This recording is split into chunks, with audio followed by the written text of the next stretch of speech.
Les Républicains sont dans leur immense majorité certains que leur place est d'être dans l'opposition à Emmanuel Macron. Non pas pour le plaisir de l'opposition, il n'y a aucune espèce de jubilation à critiquer pour critiquer, mais parce que, d'abord, nous connaissons Emmanuel Macron, nous connaissons son bilan, et nous savons que nous ne pouvons pas soutenir l'action qu'il a menée, quoi qu'il décrive aujourd'hui son mandat futur comme le mandat d'un président nouveau, élu par un peuple nouveau. Nous avons de la mémoire et nous croyons au temps long, et nous savons que nous ne pouvons pas faire confiance à quelqu'un sur la base de l'action qui a été menée au cours des 5 dernières années, qui n'est en rien meilleure que celle de François Hollande avant lui, en rien.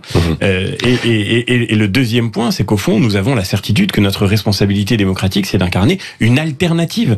Et c'est ça dont les Français ont le plus besoin. Et cette alternative, nous la connaissons, nous savons ce que nous avons à faire. Donc ça va passer par des combats aux législatives, c'est ça ? Bien sûr. Et très peu de nos parlementaires, très peu de nos candidats, une infime minorité accrue par opportunisme, devoir rejoindre les rangs de la majorité présidentielle. Il y en a quand même quelques-uns qui vont y aller. Damien Abad, par exemple, qui était le patron des Républicains à l'Assemblée. Il y va ou pas ? Très peu nombreux. La République En Marche a dévoilé presque toutes ses investitures. Il y a quelques noms de ceux qui viennent. Non, mais après, il y aura le gouvernement aussi. L'immense majorité, encore une fois, je le redis, au Conseil national, comme au bureau politique qu'il avait précédé. Au Conseil national, nous étions des centaines réunis samedi, et nous avons voté une motion pour dire notre volonté de rester indépendant, de rester dans l'opposition à Emmanuel Macron. Cette motion a été adoptée à l'unanimité, pas une voix contre, pas une abstention.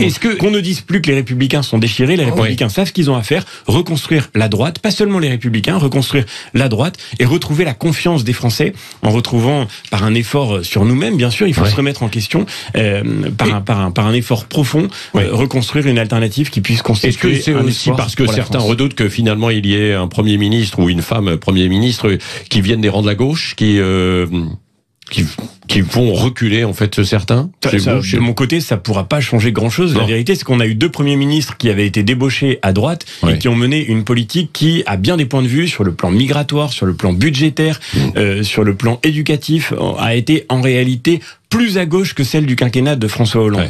Si on regarde, et ce sera un sujet majeur dans les semaines et les mois qui vont venir, le dérapage de nos finances publiques, indépendamment de la réponse à la crise du Covid, le dérapage structurel de nos finances publiques, tel qu'il a été mené par Édouard Philippe puis par Jean Castex, on verra qu'en réalité, le quinquennat qui vient de s'achever, nous allons en payer les conséquences pendant les mois qui vont venir, avec le retour de l'inflation, avec la remontée des taux. Il faut se préparer à un quinquennat qui va être extrêmement difficile, et dans ce quinquennat, on aura besoin d'une opposition qui soit forte.